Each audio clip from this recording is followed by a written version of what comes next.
এবার আসেন, আল্লাহ রাব্বুল আলামিন বললেন ইয়া আইয়ুহাল্লাযীনা আমানু লা তাকুলুর রিবা। জোরে কোন আল্লাহু আকবার।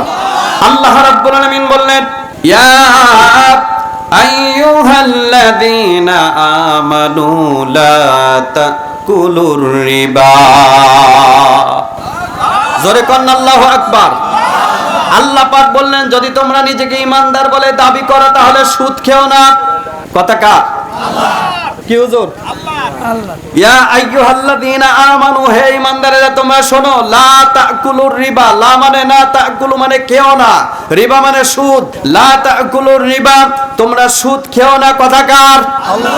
তারপর আল্লাহ পাক দ্বিতীয় নম্বরে বললেন দুনিয়ার মানুষেরা তোমরা শোনো, আল্লাহ রাব্বুল আলামিন বললেন আল্লাযীনা ইয়াকুলুনার রিবা। আল্লাহ পাক বললেন দুনিয়ার মানুষেরা তোমরা শোনো, যারা সুদ খায় লা ইয়াকুমুনা, তারা প্রতিষ্ঠিত হতে পারবে না। কথা কার? আল্লাহ। জোরে কোন কথা কার? আল্লাহ। আল্লাহ রাব্বুল আলামিন বললেন দুনিয়ার মানুষেরা তোমরা শোনো, ইয়া আইয়ুহাল্লাযীনা আমানু লা তাকুলুর রিবা, তোমরা সুদ খেও না। আল্লাহ পাক বললেন দুনিয়ার মানুষেরা তোমরা শোনো রে, যদি তোমরা সুদ খাও, আল্লাহ পাক বললেন লা ইয়াকুমুনা। সূরা বাকারার 275 নম্বর আয়াত। আজকে ডিসিশন নিতে হবে, আমরা সবাই জান্নাতি হতে চাই। কথা বলেন ঠিক কিনা? আমরা বাংলাদেশের লোক, আমার বাড়ি পাবনা, আপনার বাড়ি সিরাজগঞ্জ জেলা, তাই না? এটা সিরাজগঞ্জ জেলা না? আগে একই রকম যে একই জেলা ছিল, তো যাই হোক সেই উত্তরসূরি হিসাবে আপনারা তো আমার উত্তরসূরি, একই উত্তরসূরি হিসাবে কাল কিয়ামতের দিন আমরা একই জান্নাতে থাকতে চাই। আপনারা কি রাজি আছেন? রাজি। তাহলে আজকে ডিসিশন নিতে হবে আপনার, আপনি কোথায় যাবেন? আপনি জান্নাতে যাবেন না জাহান্নামে যাবেন? এই ডিসিশন আপনার। এই কোরআন শোনার পরে আপনি নিজে নিজে ফয়সালা করবেন কোথায় যাবেন, এবং এখানে বলে যেতে হবে আজকে। ঠিক আছে?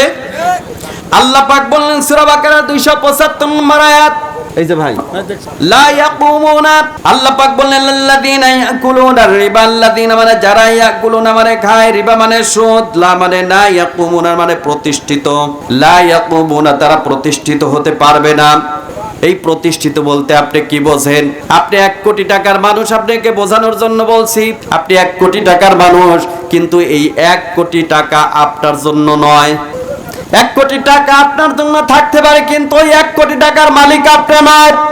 1 কোটি টাকার মালিক হওয়ার পরেও আপনার জীবনে সুখ আসবে না। আপনার সন্তান মানুষের মতো মানুষ হবে না, চোর হবে, বাটপার হবে, লুচ্চা হবে, বদমাইশ হবে, টেন্ডারবাজি হবে, সাদাবাজি হবে, তাস খেলবে, ইয়াবা খাবে, গাঁজা খাবে, মদ খাবে। কথা কোন? আছে না নাই? আপনার সন্তানকে কোরআন শিক্ষার জন্য সন্তান একটা জন্ম হবে। অনেক লোককে দেখেছি আমাদের সামনে সন্তান নিয়ে আসে, কয় হুজুর দোয়া করেন, হেফজখানায় দিয়েছি, ও যেন হাফেজ হয়।